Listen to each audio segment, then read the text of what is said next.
ఇప్పుడు వాస్తవానికి ఎవడన్నా పోయొచ్చిండు హైదరాబాద్ నుంచి వెళ్ళాడికి తగిలితే వాళ్ళ దృష్టి ఎక్కడ తగులుతుంది, కానీ ఆడికి పోనోని దృష్టి ఎక్కడ తగులుతుంది? ఏం తెలియదు. ఇక అటువంటి వాళ్ళు ముఖ్యమంత్రులు ఉప ముఖ్యమంత్రులు అవుతున్నారు. ఏం చెప్తాం మరి మనం? మాట్లాడేటప్పుడు ఓ నాలుక కంట్రోల్ లేకుండా, బుర్రకు పని పెట్టకుండా,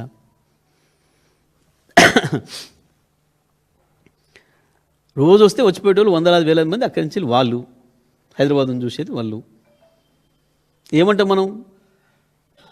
నరదృష్టి పడింది అని అంటాం చాలా విషయాలలో.